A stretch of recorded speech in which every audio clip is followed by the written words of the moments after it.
आइए आज आप सब सुनेंगे नवरात्रि के पहले दिन श्री दुर्गा सप्तशती पहले अध्याय की कथा। तो बोलिए प्रेम से माता दुर्गा की जय, नव दुर्गा देवी की जय, सर्व देवी देवता की जय। पहला अध्याय। इस अध्याय में मेधा ऋषि का राजा सूरत और समाधि को देवी की महिमा बताते हुए मधुकैटभ वध का प्रसंग सुनाया गया है। महर्षि मार्कंडेय जी बोले, सूर्य के पुत्र सावर्णी की उत्पत्ति की कथा विस्तार पूर्वक कहता हूँ, सो सुनो। सावर्णी महामाया की कृपा से जिस प्रकार मनवंतर के स्वामी हुए उसका भी हाल सुनो। पहले स्वारोचिस नामक राज्य था। वह प्रजा को अपने पुत्र के समान मानते थे, तो भी कोला विध्वंसी राजा उनके शत्रु बन गए। दुष्टों को दंड देने वाले राजा सूरत की उनके साथ लड़ाई हुई। कोला विध्वंसियों की संख्या में कम होने पर भी राजा सूरत युद्ध में उनसे हार गए। तब वह अपने नगर में आ गए। केवल अपने देश का राज्य ही उनके पास रह गया और वह उसी देश के राजा होकर राज्य करने लगे।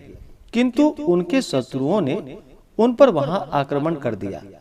राजा को बलहीन देखकर उनके दुष्ट मंत्रियों ने राजा की सेना और खजाना अपने अधिकार में कर लिया। राजा सूरत अपने राज्याधिकारियों को लेकर शिकार खेलने के बहाने घोड़े पर सवार होकर वहां से एक भयंकर वन की ओर चल पड़े। उस वन में उन्होंने महर्षि मेधा का आश्रम देखा। वहां मेधा महर्षि अपने शिष्यों तथा मुनियों के साथ सुशोभित बैठे हुए थे और वहां कितने ही हिंसक जीव परम शांति भाव से रहते थे। राजा सूरत ने महर्षि मेधा को प्रणाम किया और महर्षि ने भी उनका उचित सत्कार किया। राजा सूरत महर्षि के आश्रम में कुछ समय तक ठहरे। अपने नगर की ममता के आकर्षण से राजा अपने मन में सोचने लगा, पूर्व काल में पूर्वजों ने जिस नगर का पालन किया था वह आज मेरे हाथ से निकल गया। मेरे दुष्ट एवं दुरात्मा मंत्री मेरे नगर की अब धर्म से रक्षा कर रहे होंगे या नहीं। मेरा प्रधान हाथी, जो कि सदा मद की वर्षा करने वाला और शूरवीर था, मेरे बैरियों के वश में होकर न जाने क्या दुख भोग रहा होगा। मेरे आज्ञाकारी नौकर, जो मेरी कृपा से धन और भोजन पाने से सदैव सुखी रहते थे और मेरे पीछे पीछे चलते थे, वह अब निश्चय ही दुष्ट राजाओं का अनुसरण करते होंगे तथा मेरे दुष्ट एवं दुरात्मा मंत्रियों द्वारा व्यर्थ ही धन को व्यय करने से संचित किया हुआ मेरा खजाना एक दिन अवश्य खाली हो जाएगा। इस प्रकार की बहुत सी बातें सोचता हुआ राजा निरंतर दुखी रहने लगा। एक दिन राजा सूरत ने महर्षि मेधा के आश्रम के निकट एक वैश्य को देखा। राजा ने उससे पूछा, भाई तुम कौन हो? यहाँ तुम्हारे आने का क्या कारण है और तुम मुझे शोकग्रस्त अनमने से दिखाई देते हो, इसका क्या कारण है? राजा के यह नर्म वचन सुन वैश्य ने महाराज सूरत को प्रणाम करके कहा। वैश्य बोला, राजन, मेरा नाम समाधि है। मैं धनियों के कुल में उत्पन्न एक वैश्य हूँ। मेरे दुष्ट स्त्री पुत्रादिकों ने लोभ से मेरा सब धन छीन लिया है और मुझे घर से निकाल दिया है।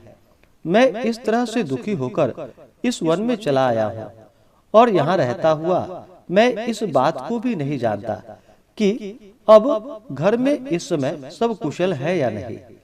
यहाँ पर अपने परिवार का आचरण संबंधी कोई समाचार भी नहीं पा सकता कि वह घर में इस समय कुशल पूर्वक है या नहीं है।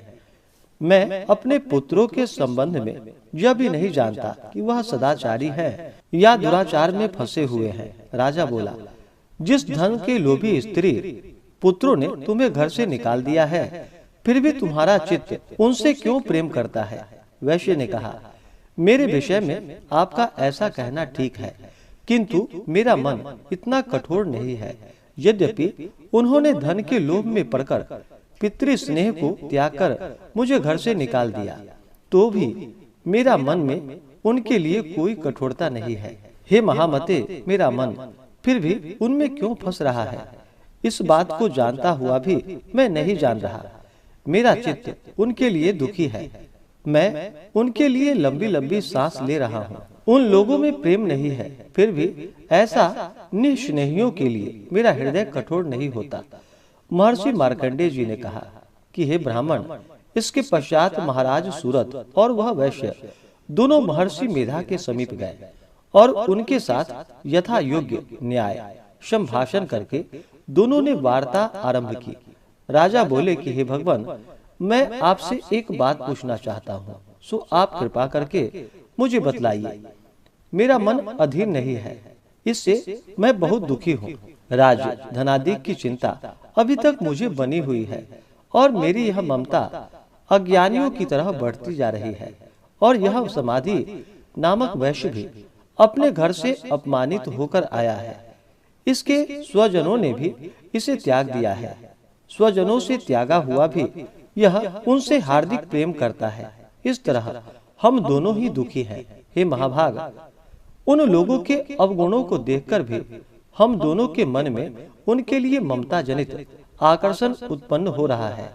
हमारे ज्ञान रहते हुए भी ऐसा क्यों है? अज्ञानी मनुष्यों की तरह हम दोनों में यह मूर्खता क्यों है?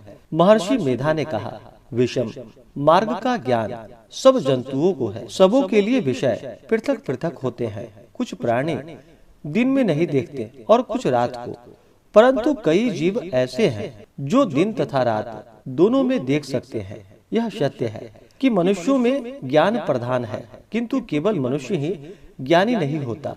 पशु पक्षी आदि भी ज्ञान रखते हैं। जैसे यह पशु पक्षी ज्ञानी है, वैसे ही मनुष्यों का ज्ञान है, और जो ज्ञान मनुष्यों में वैसे ही पशु पक्षियों में है, तथा अन्य बातें भी दोनों में एक जैसे ही पाई जाती है। ज्ञान होने पर भी इन पक्षियों की ओर देखो, अपने भूख से पीड़ित बच्चों की चोंच में कितने प्रेम से अन्न के दाने डालते हैं। हे राजन, ऐसा ही प्रेम मनुष्यों में अपनी संतान के प्रति भी पाया जाता है। लोभ के कारण अपने उपकार का बदला पाने के लिए मनुष्य पुत्रों की इच्छा करते हैं और इस प्रकार मोह के गड्ढे में गिरा करते हैं। भगवान श्री हरि की जो माया है, उसी से यह संसार मोहित हो रहा है। इसमें आश्चर्य की कोई बात नहीं है, क्योंकि वह भगवान विष्णु की योग निद्रा है। यह माया ही तो है जिसके कारण संसार मोह में जकड़ा हुआ है। यही महामाया भगवती देवी ज्ञानियों के चित्त को बलपूर्वक खींचकर मुंह में डाल देती है और उसी के द्वारा संपूर्ण जगत की उत्पत्ति होती है। यही भगवती देवी प्रसन्न होकर मनुष्य को मुक्ति प्रदान करती है। यही संसार के बंधन का कारण है तथा संपूर्ण ईश्वरों की भी स्वामिनी है। महाराज सूरत ने पूछा, भगवान, वह देवी कौन सी है जिसको आप महामाया कहते हैं? हे ब्राह्मण, वह कैसे उत्पन्न हुई और उसका कार्य क्या है? उसके चरित्र कौन कौन से हैं? प्रभु, उसका जैसा प्रभाव हो, जैसा स्वरूप हो, वह सब कृपा कर मुझसे कहिए, मैं आपसे सुनना चाहता हूँ। महर्षि मेधा बोले कि हे राजन, वह देवी तो नित्य स्वरूपा है। उनके द्वारा यह संसार रचा गया है। तब भी उसकी उत्पत्ति अनेक प्रकार से होती है। वह सब आप मुझसे सुनो। वह देवताओं का कार्य सिद्ध करने के लिए प्रकट होती हैं। उस समय वह उत्पन्न हुई कहलाती है। संसार को जलमय करके जब भगवान विष्णु योग निद्रा का आश्रय लेकर शेष शैया पर सो रहे थे, तब मधु कैटभ नाम के दो असुर उनके कानों के मैल से प्रकट हुए और वह श्री ब्रह्मा जी को मारने के लिए तैयार हो गए। श्री ब्रह्मा जी ने जब उन दोनों को अपनी ओर आते देखा और यह भी देखा कि भगवान विष्णु योग निद्रा का आश्रय लेकर सो रहे हैं, तो वह उस समय श्री भगवान को जगाने के लिए उनके नेत्रों में निवास करने वाली योग निद्रा की स्तुति करने लगे। श्री ब्रह्मा जी ने कहा कि हे देवी, तुम ही स्वाहा, तुम ही स्वधा और तुम ही वशटकार हो। स्वर भी तुम्हारा ही स्वरूप है। तुम ही जीवन देने वाली सुधा हो। नित्य अक्षर प्रणव में अकार, उकार, मकार, इन तीनों में माताओं के रूप में तुम ही स्थित हो। इसके अतिरिक्त जो बिंद पथ अर्धमात्रा है, जिसका कि विशेष रूप से उच्चारण नहीं किया जाता है। हे देवी, वह भी तुम ही हो। हे देवी, संध्या, सावित्री तथा परम जननी तुम ही हो। तुम इस विश्व को धारण करने वाली हो। तुमने ही इस जगत की रचना की है और तुम ही इस जगत का पालन करने वाली हो। तुम ही कल्प के अंत में सबको भक्षण करने वाली हो। हे देवी, जगत की उत्पत्ति के समय तुम सृष्टि रूपा होती हो, पालन काल में स्थित रूपा हो और कल्प के अंत में संहार रूप धारण कर लेती हो। तुम ही महाविद्या, महामाया, महामेधा, महारात्रि और मोहरात्रि हो। श्री ईश्वरी और बोध स्वरूपा बुद्धि भी तुम ही हो। लज्जा, पुष्टि, तुष्टि, शांति और क्षमा तुम ही हो। तुम खड्ग धारणी, शूल धारणी, घोर रूपा तथा गदा, चक्र, शंख और धनुष को धारण करने वाली हो। बाण, भुसुंडी और परिध भी, यह भी तुम्हारे ही अस्त्र हैं। तुम सौम्य और सौम्यतर हो। यही नहीं, बल्कि जितने भी सौम्य तथा सुंदर वस्तुएं इस संसार में हैं, उन सबसे बढ़कर सुंदर तुम हो। पर और अपर, सबसे पर रहने वाली सुंदर तुम ही हो। हे सर्वस्वरूपे देवी, जो भी असत पदार्थ है और उनमें जो शक्ति है वह भी तुम ही हो। ऐसी अवस्था में भला तुम्हारी स्तुति कौन कर सकता है। इस संसार की सृष्टि, पालन और संहार करने वाले जो भगवान हैं, उनको भी जब तुमने निद्रा के वशीभूत कर दिया है, तो फिर तुम्हारी स्तुति कौन कर सकता है। मुझे भगवान विष्णु तथा भगवान शंकर को शरीर धारण कराने वाली तुम ही हो। तुम्हारी स्तुति करने की शक्ति किसमें है। हे देवी, तुम तो अपने इन उदार प्रभावों के कारण ही प्रशंसनीय हो। मधु और कैटभ जो भयंकर असुर हैं, उन्हें मोह में डाल दो और श्री हरि भगवान विष्णु को भी जल्दी जगा दो और उनमें इसको मार डालने की बुद्धि भी उत्पन्न कर दो। महर्षि मेधा बोले, हे राजन, जब श्री ब्रह्मा जी ने देवी से इस प्रकार स्तुति करके भगवान को जगाने तथा मधु और कैटभ को मारने के लिए कहा, तो वह भगवान श्री विष्णु के नेत्र, मुख, नासिका, बाहु, हृदय और वक्ष स्थल से निकलकर ब्रह्मा जी के सामने खड़ी हो गई। उनका ऐसा करना था कि भगवान श्री हरि विष्णु तुरंत ही जाग उठे और दोनों असुर को देखा, जो कि अत्यंत बलवान तथा पराक्रमी थे और मारे क्रोध के, जिसके नेत्र लाल हो रहे थे और जो ब्रह्मा जी का वध करने के लिए तैयार थे। तब क्रुद्ध हो उन दोनों दुरात्मा असुरों के साथ भगवान श्री हरि पूरे 5000 वर्ष तक लड़ते रहे।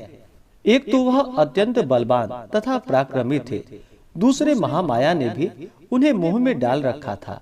अतः वह भी श्री भगवान से कहने लगे कि हम दोनों तुम्हारी वीरता से अत्यंत प्रसन्न हैं, तुम हमसे कोई वर मांगो।